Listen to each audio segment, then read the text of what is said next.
John Rutledge, the first individual that we will be taking a look at in our controversial Supreme Court nomination series, was born in Charleston, South Carolina in 1739 to 15-year-old Sarah Hext Rutledge and Dr. John Rutledge.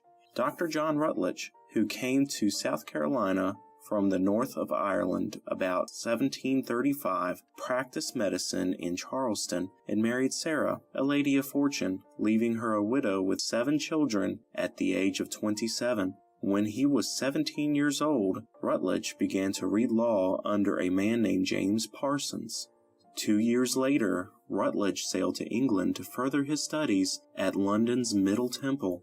In the course of his studies, he won several cases in English courts. After finishing his studies, Rutledge returned to Charleston to begin a fruitful legal career. At the time, many new lawyers barely scraped together enough business to earn their livings. Most new lawyers could only hope that they would win well-known cases to ensure their success.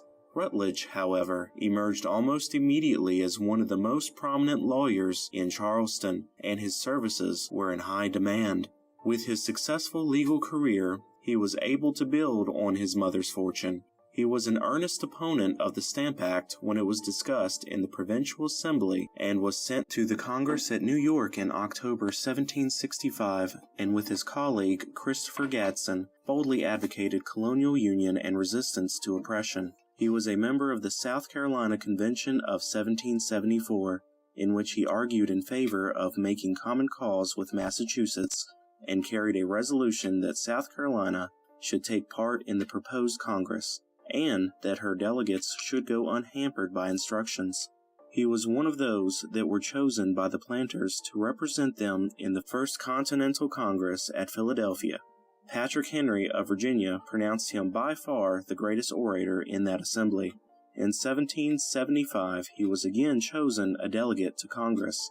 He was chairman of that committee that framed a constitution for South Carolina in 1776, and on the 27th of March of that year was elected president of the new government and commander-in-chief of the military forces. When the British fleet arrived in Cape Fear, he fortified Charleston and insisted on retaining the post on Sullivan's Island when Continental Major General Charles Lee proposed its evacuation. During the battle, Rutledge sent 500 pounds of powder and directed Colonel William Moultrie not to retreat without an order from him, adding that he would sooner cut off his right hand than right one. He was dissatisfied with changes in the Constitution, and in March 1778 resigned his office. But in the following year he was chosen governor again by an almost unanimous vote of the legislature, superseding Rollin Lowndes, a former member of the Constitutional Draft Committee.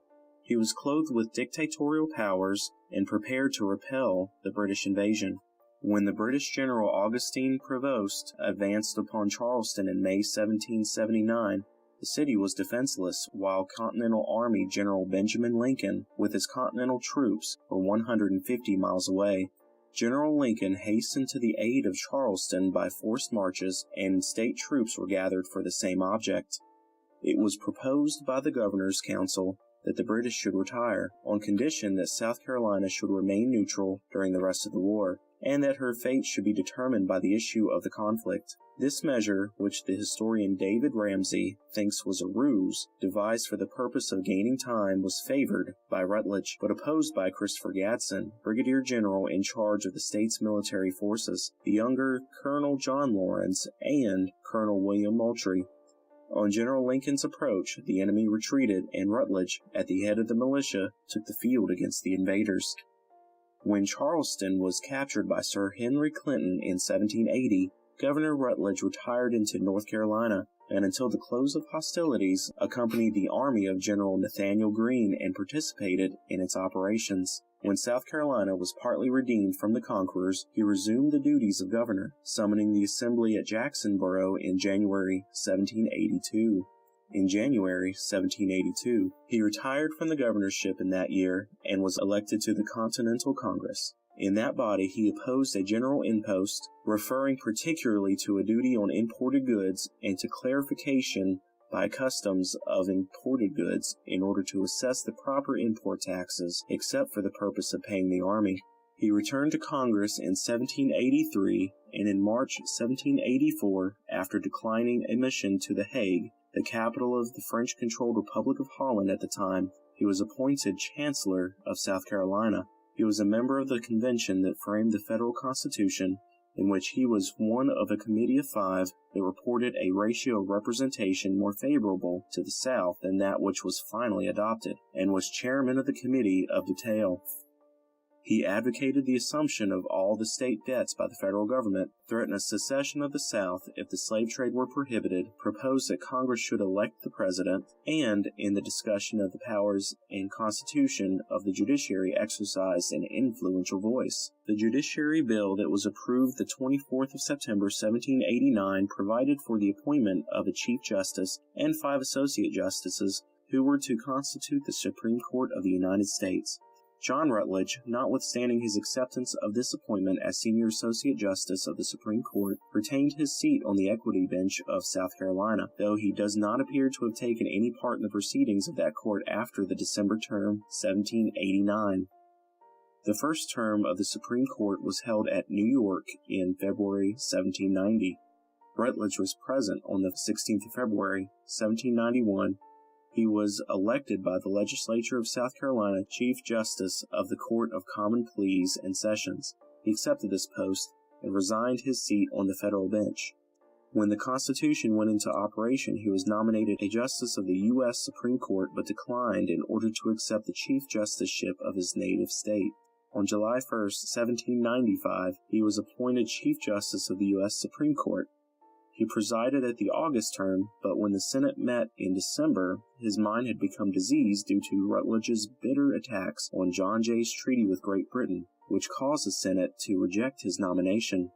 Discussing Rutledge's mental illness in a letter to his wife Abigail, John Adams wrote, "He says that a disarrangement of intellect certainly exists and has been more decisively lately than formerly, that he has not been able to attend the circuit court in Georgia nor in North Carolina, that he attempted to attend in North Carolina but was so bad that he could not, that he even attempted to make away with himself. He was himself at the house and made himself fully acquainted with that fact." He adds that Mr. Rutledge's conduct as Chief Justice of the state of South Carolina has been lately so unsatisfactory that several grand juries have presented him for what they thought misconduct or at least negligence of his duty. The embarrassment of his private affairs has lately pressed harder upon him than ever and produced or at least accelerated and increased the disorder of his mind. These things being so, we shall hear of no very sharp rebukes upon the Senate, for the vote they have passed, and the President will have avoided giving any offense to particular friends. In 1791, after the rejection of his nomination by the Senate, he was chosen by South Carolina State Legislature on one of 3 of its courts of equity, as reconstituted by a lately enacted law, an office which he filled till his death. John Rutledge died in Charleston, July 23, 1800.